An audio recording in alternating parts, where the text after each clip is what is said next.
Bueno, vamos a ver qué factores afectan la solubilidad de los precipitados, que ya vimos algunos, que fue el efecto ion común, y además vamos a ver para qué se pueden utilizar esta factibilidad que tienen algunas sustancias de poder precipitar, que es el tema de la separación, digamos, y qué otras aplicaciones tiene. Vamos a ir con el efecto del pH y directamente primero vamos a tratar algunas cuantas sustancias que son insolubles. Ahí están en ese listado cloruro de plata, cromato de plata, fluoruro de calcio, carbonato de calcio y sulfato de plomo. Están puestos acá en celeste todos estos iones. ¿Qué particularidad tienen estos iones? ¿Qué cosa tienen en común? Que son aniones de ácidos débiles. Porque cuando el pH desciende, cromato puede transformarse en cromato ácido o en dicromato. Fluoruro en fluorhídrico, carbonato en carbonato ácido o ácido carbónico y sulfato en sulfato ácido. No es sulfúrico porque es un ácido fuerte.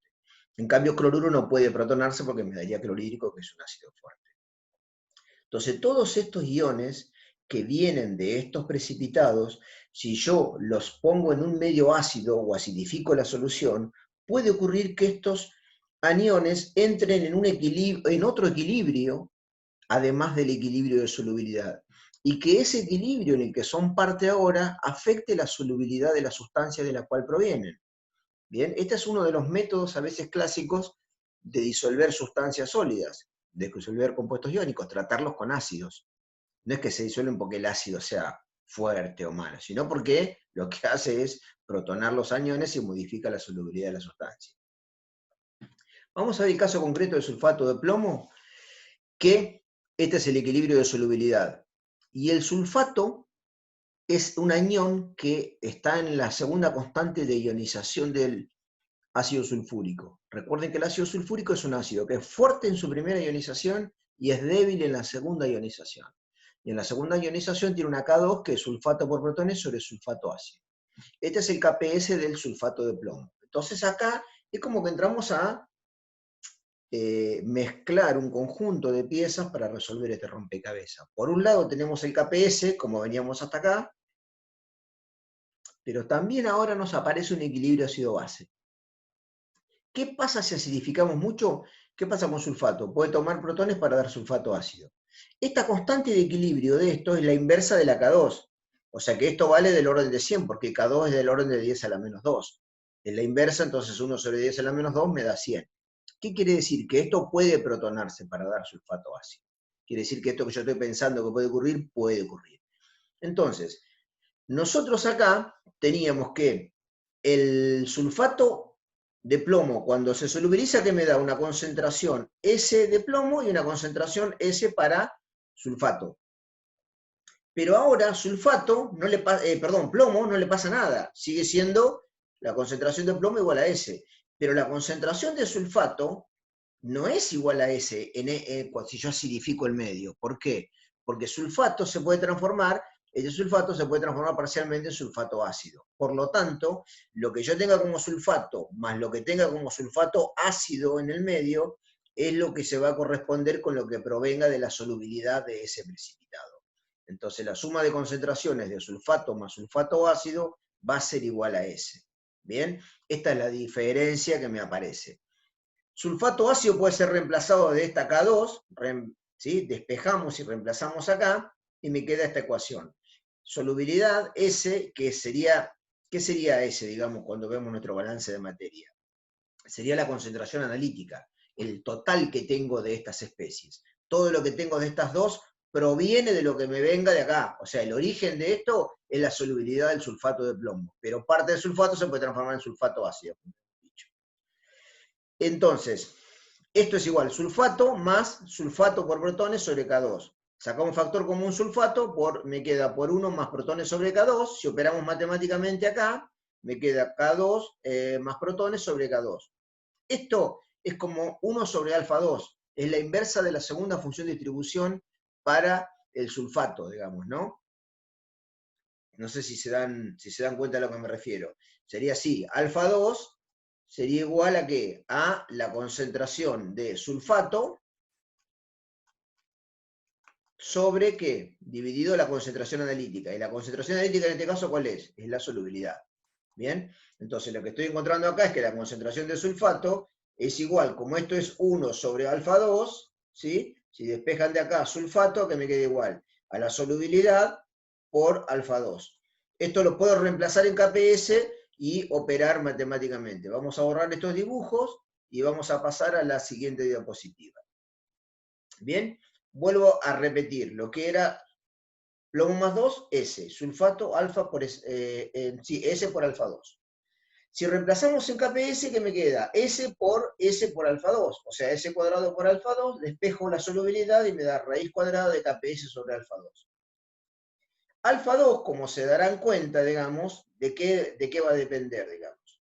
Depende de cómo se acidifica el medio. Si el medio es muy alcalino, va a estar todo como sulfato. Recuerden lo que era alfa 2, digamos, ¿no? Si el medio es alcalino, va a estar todo como sulfato, no voy a tener problema. Pero cuando acidifico, ¿sí? Cuando aumenta la acidez o cuando baja el pH, también lo hace el valor de alfa 2. Alfa 2 disminuye. Si estoy a pH muy alcalino, alfa 2 tiende a 1. Si estoy a pH muy ácido, alfa 2 tiende a 0. Cuanto más chico es alfa 2, como está dividiendo, esto se hace cada vez más grande. Quiere decir que la solubilidad va a aumentar. ¿Bien? Entonces, cuando disminuye el pH, aumenta la solubilidad. Lo mismo pueden aplicar para pensar cómo es la solubilidad del carbonato de calcio. Pueden escribir esto que está acá, así, y ver cómo el carbonato se involucra desde la solubilidad original que tiene el carbonato de calcio en transformarse en carbonato, carbonato ácido y carbónico. Bien, en este caso en más especies. Ahora veamos en qué se pueden aplicar estas reacciones de precipitación. Se pueden aplicar para separar iones, para identificar iones de determinadas especies, o también para determinaciones cuantitativas, métodos gravimétricos o métodos volumétricos. Vamos a ver cómo se utilizan en las separaciones. Si yo tengo dos iones, cobre 2 y níquel 2, que tienen estas concentraciones, para evitar alguna cuestión matemática distinta, pusimos iguales concentraciones. Vamos a precipitarlos como sulfuros. Sulfuro cúprico y sulfuro niqueloso. ¿Cuál sulfuro va a precipitar primero? Si vemos los valores de KPS, me dan para el cúprico 7,94 por 10 a menos 37. Sulfuro de níquel 2, 3,98 por 10 a la menos 20.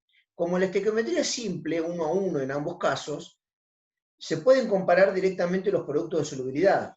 Y cuanto más bajo es el producto de solubilidad, más insoluble es esa sustancia. Por lo tanto, va a precipitar primero el sulfuro cúprico, el sulfuro de níquel. Dijimos que ambos tienen concentración 10 a la menos 3. Entonces, ¿cuál es la concentración de sulfuro cuando va a precipitar cada uno? Miren, para que precipite sulfuro de níquel, la despejo de acá, el KPS sulfuro de níquel. ¿Cuánto me da? 1,33 por 10 a la menos 18. Y para cobre, 2,65 por 10 a la menos 35. Miren lo que es esta concentración, ¿sí? Si hacen las cuentas, le dan menos que un ion, pero muchísimo menos que un ion. ¿Está claro? Miren la cantidad que da. O sea, ¿qué quiere decir? Que el sulfuro cúprico, el medio ácido, es recontra, pero recontra insoluble, digamos. Por más que haya muy poquitito sulfuro, igualmente precipitaría. Entonces, este es el primero que precipita. Entonces, yo quiero que precipite sulfuro cúprico, pero que no precipite sulfuro de níquel. ¿Está? Esa es la manera en que los puedo separar. Porque si yo agrego sulfuro y precipitan los dos, no lo voy a poder separar. Entonces quiero que uno precipite y otro no. Primero empieza a precipitar sulfuro cúprico, lo que me doy cuenta. Entonces ese es el que va a precipitar. ¿Cuál quiero que no precipite? Sulfuro de níquel. Entonces recuerden esto, para que sulfuro de níquel no precipite, tengo que tener esta concentración de sulfuro o menor, porque si es mayor a esto, precipita sulfuro de níquel. Bien, vamos a continuar haciendo cuentas para ver de dónde sacamos eso. La fuente de sulfuro puede venir de agregar sulfuro de sodio, de burbujear sulfuro de hidrógeno, esta es una de las cuestiones más comunes que se utilizaba antes y que sigue siendo, muchos nos denunciaron los problemas, que es burbujear el gas. Cuando el gas se burbujea en agua, hay interacciones entre las moléculas de agua y las moléculas del gas que hacen que sea más o menos soluble. Y lo otro de que depende la solubilidad de un gas es de la presión externa. Nosotros vamos a hablar de la presión atmosférica. Henry estuvo estudiando esto y estableció que cuando la presión es constante, la solubilidad de distintos gases están tabuladas y es constante, lo que se llama constante de Henry. Para el caso del burbujeo del sulfuro de hidrógeno en agua, que es esta especie que está acá, digamos, cuando se burbujea en agua, la concentración que se alcanza de esta especie es 0,102 molar, ¿bien? Cuando se burbujea sulfuro de hidrógeno gaseoso. Me da, cuando pasa la solución acuosa, ¿cómo se llama? Ácido sulfídrico. Fíjense, esto es importante, es la concentración de esta especie, no es concentración analítica. La concentración analítica contiene estas más sulfuro ácido más sulfuro, contiene todas, las tres, ¿está bien? A mí lo que me dice que no importa el pH, cuando yo burbujeo sulfuro de hidrógeno en la presión atmosférica, la concentración de esta especie es esto, 0,102 molar, ¿bien? Esto que está acá. Cuando nosotros burbujeamos sulfuro de hidrógeno en agua que se forma ácido sulfídrico, tiene estos equilibrios de ionización, denominados K1 y K2, y K1 por K2, que es la suma de las dos ecuaciones. Si ustedes miran, nosotros utilizamos las ecuaciones matemáticas que nos resultan simples de acuerdo a lo que tenemos. Nosotros ahora acá tenemos que este valor, ¿sí? En este caso particular, este valor lo conocemos. Este valor lo conocemos, decimos que alcanza el valor de 0,102. K1 es conocida, K2 es conocida. Nosotros podemos jugar con estas dos cosas. Si sabemos cuánto sulfuro precisamos para que precipite una especie, podemos saber cuál es la concentración de protones del medio en esas condiciones. O si nos dan determinado pH, podemos venir, reemplazar protones y ver qué concentración de sulfuro hay en ese momento. Cualquiera de estas dos cosas pueden ser las variables que a nosotros nos aparezcan en un problema. En este caso particular, a nosotros sabemos cuál es la concentración de sulfuro en cada caso, tanto para que precipite sulfuro de níquel como para que precipite sulfuro de cobre. ¿Bien? Entonces lo que nosotros podemos llegar a hacer en este caso es decir, bueno, si conocemos la concentración de sulfuro que deseamos tener, la podemos reemplazar acá y despejamos protones. Vamos por una de las opciones. Y vemos qué concentración de protones necesitamos poner en el medio para que haya esa concentración de sulfuros.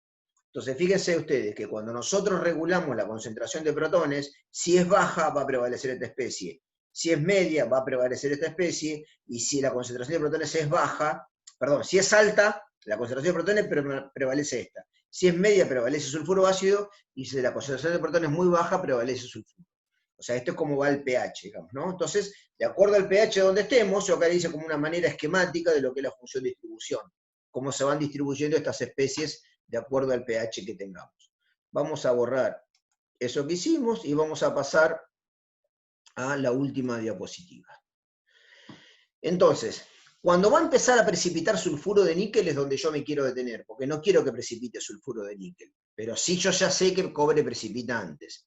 Entonces, del sulfuro, desde lo que es el KPS del sulfuro de níquel, que lo despejamos, ¿sí? Lo tenemos acá, es esta concentración de sulfuro, cuando está por empezar a precipitar eso es saturación, solución saturada. Con esa concentración de sulfuro me vengo al KPS del sulfuro de cobre. Porque yo ya sé que el sulfuro de cobre está precipitando. Y veo cuando se alcanza esa concentración de sulfuro, reemplazo y me da este valor. Esta es la concentración de cobre que me quedaría en el momento que está por empezar a precipitar sulfuro de níquel. O sea que no me queda nada. Fíjense, tenía 0,03 molar y ahora me queda 5,98 por 10 a la menos 19. O sea, casi del orden de 10 a la 16 veces menos. Lo cual es un valor muy, pero muy bajo. Bueno, ¿qué cosas me pueden pedir a mí acá? Esto, ver cuál es la concentración de protones en la cual uno precipita y otro no. Entonces yo veo qué concentración de protones, acá cuando tengo la concentración de sulfuro del níquel, sé que el níquel no precipita y sé que cobre sí está precipitando, y con eso vengo y averiguo cuánto cobre me quedó. Y con cuánto cobre me quedó puedo averiguar las relaciones de concentraciones entre las especies. La original, que es 1, porque son las dos iguales, y la concentración del momento límite donde están separando. ¿Cuánto me quedó de níquel? 0,03. ¿Cuánto me quedó de cobre? Lo que recién calculé. Reemplazo acá y van a encontrar que las diferencias son muy apreciables. Bueno, con esto tenemos para poder entender para qué se utilizan las reacciones de precipitación y cómo afecta el pH.